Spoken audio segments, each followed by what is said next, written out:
आज उपप्रादेशिक परिवहन कार्यालय वैजापूर यांच्यामार्फत एका आर-टी-ओ एजंटवरती खोटे इन्शुरन्स कार्यालयात सादर केल्याबद्दल गुन्हा दाखल करण्यात आलेला आहे.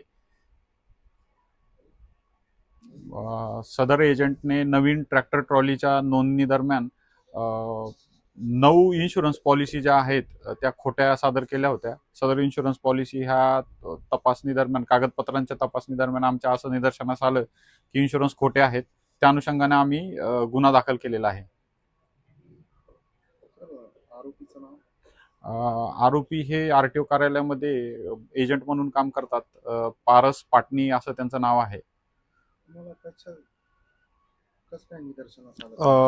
कागदपत्रांच्या तपासणी दरम्यान आमच्या असं निदर्शनास आलं की इन्शुरन्स पॉलिसी जी काय असते, इन्शुरन्स पॉलिसीला न्यू इंडिया इन्शुरन्स कंपनीचे पॉलिसी होत्या.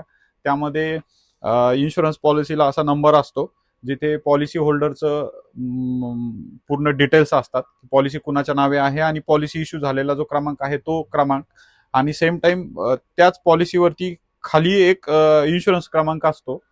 तर हा क्रमांक आणि हा क्रमांक हा सेम असणं आवश्यक होतं. तर हे क्रमांक वेगळे असल्याने मला डाऊट आला.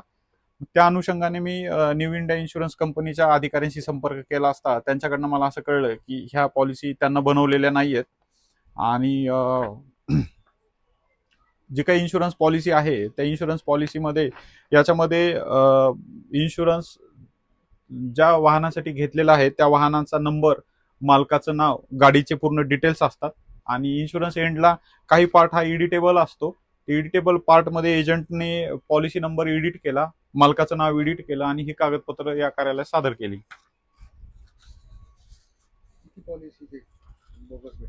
अशा एकूण 9 पॉलिसी बोगस भेटलेल्या आहेत. गुन्हा दाखल झालेला आहे वैजापूर कार्यालयात. सर्वसाधारणपणे जो पण पॉलिसी धारक आहे, म्हणजे नवीन वाहन खरेदी करीत असतील किंवा जुने वाहन खरेदी असेल किंवा कोणत्याही वाहनाची पॉलिसी जर असेल तर त्या पॉलिसीवरती सर्व डिटेल्स असतात. पॉलिसी क्रमांक असतो, ज्याच्या तुमचं नाव जर असेल तर तुमचं नाव त्या पॉलिसीवरती असतं. ज्या एजंटनं ती पॉलिसी इश्यू केलेली आहे त्या एजंटचे डिटेल्स त्या पॉलिसीवरती असतात.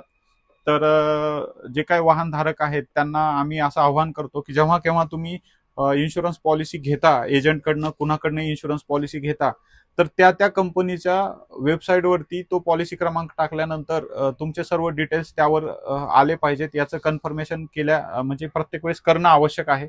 बऱ्याच वेळा सुशिक्षित लोकांनाही पॉलिसी खरी आहे का खोटी हे लक्षात येत नाही.